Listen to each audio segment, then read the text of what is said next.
की सफाई।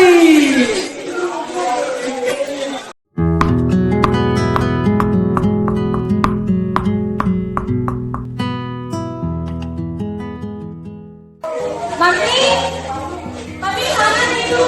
खाना आ गई मैं। आ गई। खाने से पहले हाथ तो धोले। अरे मम्मी हाथ साफ तो है देखो। कभी नहीं दिख रही आप मुझसे। ये लड़की ना बहुत तेज हो गई।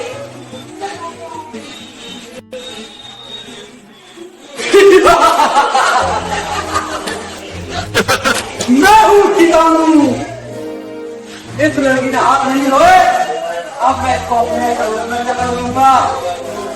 नायक नहीं, हम नायक हूँ मैं। कोई भी बड़ा तो नायक हूँ मैं।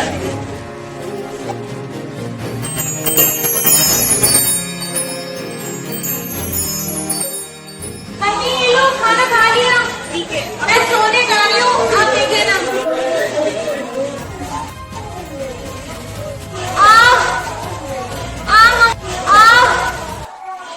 मम्मी क्या हुआ बेटा? अरे नहीं आ रही अन्नू के पापा। अरे क्या हो गया? उल्टी हो गई इसको।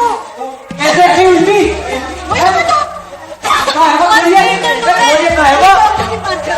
चलो डॉक्टर के पास चलो।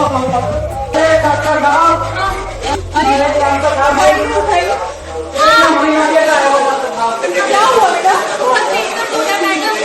कल इन्होंने क्या खाया? बस दाल और चावल ही खाए हैं मैडम। बस दाल और चावल? उसके अलावा और कुछ नहीं खाया? खेल के आई, खाना खाया और सो गई। खेल के आया तो खेल के आने के बाद क्या आपके हाथ धो गए? हाथ तो नहीं धोए वो लगता है कि हाथ धो गए।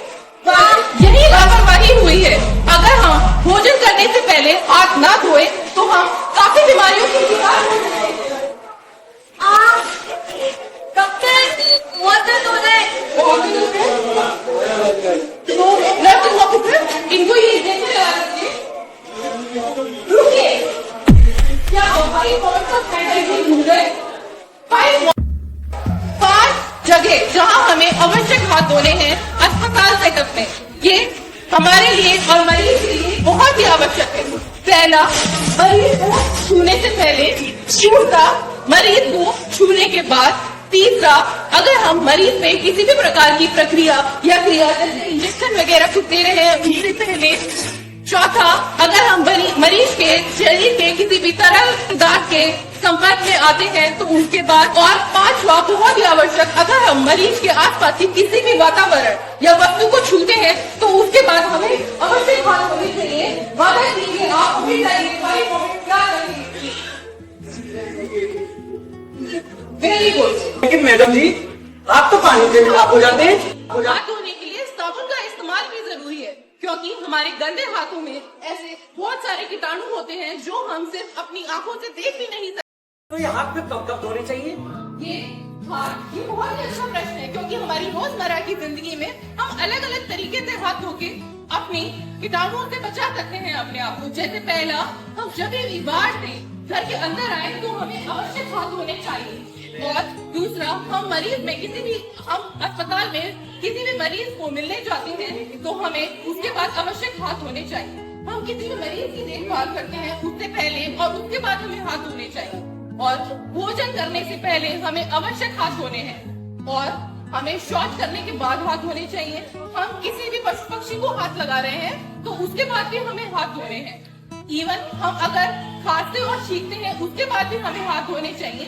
अगर हम अपनी रोजमर्रा की जिंदगी में इन जगहों पे भी हाथ धोते हैं हम बहुत प्रकार से अपनी बीमारियों को बचा सकते हैं और बीमारियों का शिकार नहीं बनेंगे। बीमारियां जैसे कि जॉन्डिस, हेपेटाइटिस, हैजा, दस्त आदि।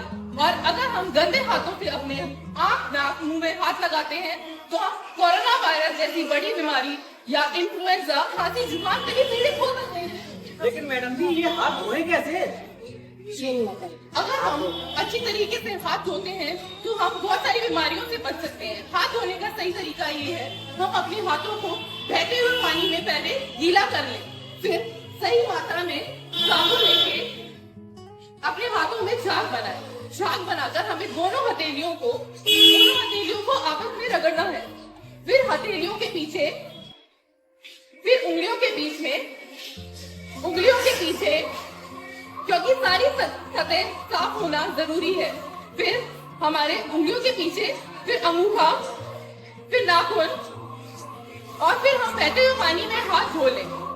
इसके बाद हम साफ तौलिए से हाथ साफ कर सकते हैं, हवा में भी भिगा सकते हैं। अगर हम इन तरीकों से हाथ धोएं, 20 सेकंड तक हम हाथ धोएं, तो हम काफी बीमारियों से बच सकते हैं। 20 सेकंड कम से कम हाथ धोना जरूरी है सारे कीटाणुओं से बचने के, क्योंकि हमारे हाथ कभी भी कीटाणु रहित नहीं हो सकते। पर अगर हम इन जो जगह बताई हैं उस जगह पे सही नियम के साथ हाथ धोएं, तो काफी बीमारियों से बच जाए। सैनिटाइजर का क्या इस्तेमाल है, आप बताइए जरा। ये सैनिटाइजर अगर हमारे पास पानी और साबुन उपलब्ध नहीं है तो हम सैनिटाइजर का इस्तेमाल कर सकते हैं। सैनिटाइजर पर यह आवश्यक होना चाहिए कि सैनिटाइजर में अल्कोहल होना चाहिए और अल्कोहल की मात्रा 60% होनी ही चाहिए, तो ही हम कीटाणु रहित हो सकते हैं। तो आज हमने क्या सीखा? हाथ धोए साबुन से, रोक देंगे हाथ धोए साबुन से, रोक देंगे जीवन से।